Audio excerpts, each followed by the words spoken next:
Hello, it's Phillip Taylor speaking from Richmond Green Chambers in London.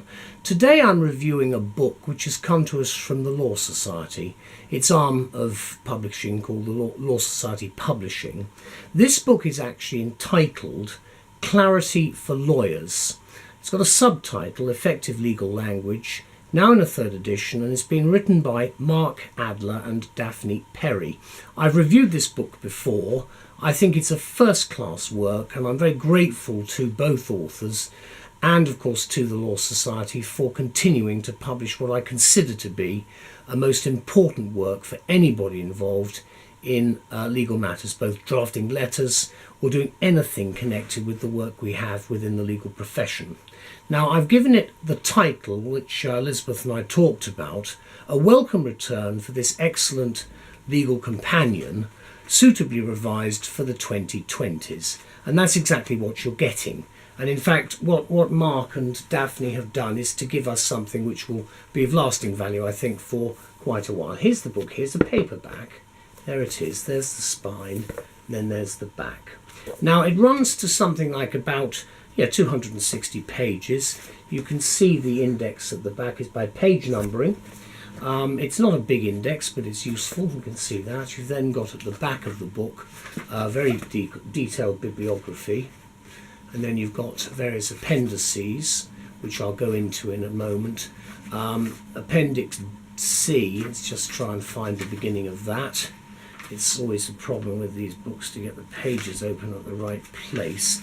There we go, precedence is what Appendix C has. Appendix B is about an analysis of examples, about the clarity of use of English. And then Part A is a legal writing workshop, which I'll mention in a few minutes. If we go to the front of the book, because that's something that will be a very useful self-appreciation exercise. There's the front page.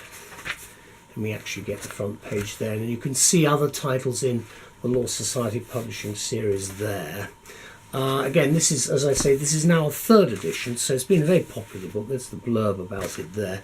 Then you've got the various contents set out in parts. Part A, what's wrong with legal writing.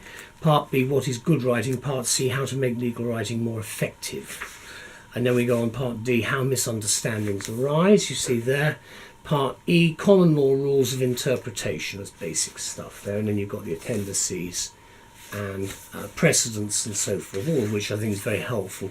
The foreword, for which I borrowed a few things, is very useful. It explains when the first edition came out, which was in 1990, and where we are today. And that's actually from Lord Newburger, David Newburger. Then you've got acknowledgements from the authors. And you've then got, after that, an introduction. What's the book for? What is it? What it's about? What's new in this edition? And what does it look? Why does it look the way it does? That's basically the book and what's in it. So there we go. You start the various parts, and then you can see the main text there. And it goes on. It gives a lot of what I would describe as very practical examples running all the way through. Organising a document, for instance. Very basic information, which I think is of great practical benefit today. And as I've said, right at the back, you do have in the appendices this particular exercise, a legal writing workshop, which is well worth having a look at. Now, let me just give you an overview of our review of the book. It's a rare privilege to be asked to review this new third edition of Mark Adler's definitive work on Clarity for Lawyers, which is now co-written with Daphne Perry, because we regard the book as a professional lifesaver. There is a recurring theme that many senior lawyers, judges and academics raise regularly with us about the low quality of written communication across the business world. So we welcome the decision by the Law Society to update this important title for the 2020s. And I have to say, it's not just about the legal profession, it's much wider than that, where there are problems. And so I think this book has a much more general application as well. Now, David Newburger, describes the book, quote, as engagingly written and well structured. adding that many parts can be read almost as much for pleasure as for instruction, and can be regarded as a collection of anecdotes or cautionary tales. And again, I think that's important, probably for younger people coming up who don't have the experience probably some of the older people like myself do have, because we've been around a little bit and seen one or two of the wrinkles in the system. Of course, everything has changed with IT, but the point is that there's a lot of things which can, if you identify them quickly, can be remedied if in fact you are heading for an area where mistakes might be made. Now, Neuberger, in our view, is absolutely correct in commenting that making the point by way of example is one of the best ways to educate, and his conclusion sums up the reason for the success of the book by suggesting that anyone who is engaged in communication, whether in writing or by word of mouth, could profit from reading this book. And it remains, in our view, a highly practical book which debunks the myth that legalese is precise. So therefore, when you start the book, do read Neuberger's foreword several times before you tackle the 5 parts of the book, which, as I say, is spread over 30 chapters and about 300 pages, just a bit less. Now, one of the principal benefits of the new edition is the approach which we all need to adopt with the advent of IT, which has lengthened documents. It's been inevitable that the way we do our business has changed since I started working actually nearly 50 years ago, when things were really very different from the way they are today.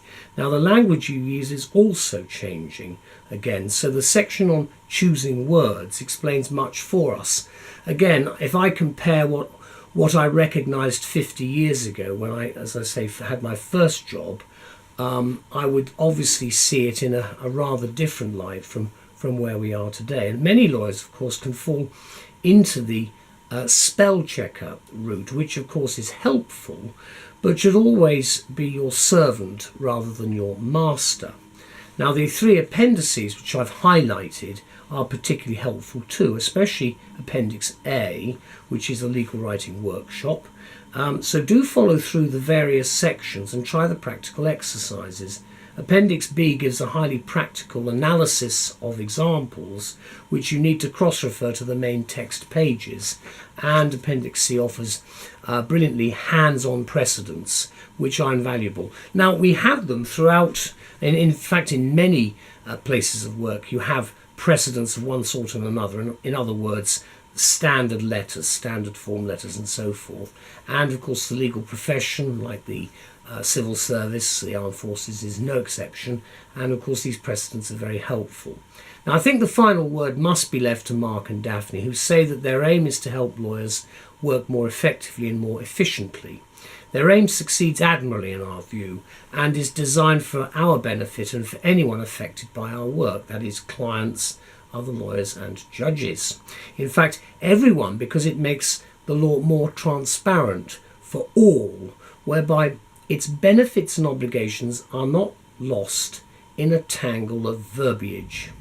Well said is what I've put in the review, and it's absolutely true. So the 2 authors want this book to be more interesting and readable than just a style guide, in the hope it will sometimes surprise you. Yes, it does, because it's a very good book which should be by your side as an excellent companion for the 2020s with the workloads that we now have today, because we all have a bit of fallibility and we all need to refer to things. So no shame in that at all. This book, I think, is wonderful for that. Now, the 3rd edition of the book was published on the 25th of July 2017, and I'm reviewing it at the beginning of 2018.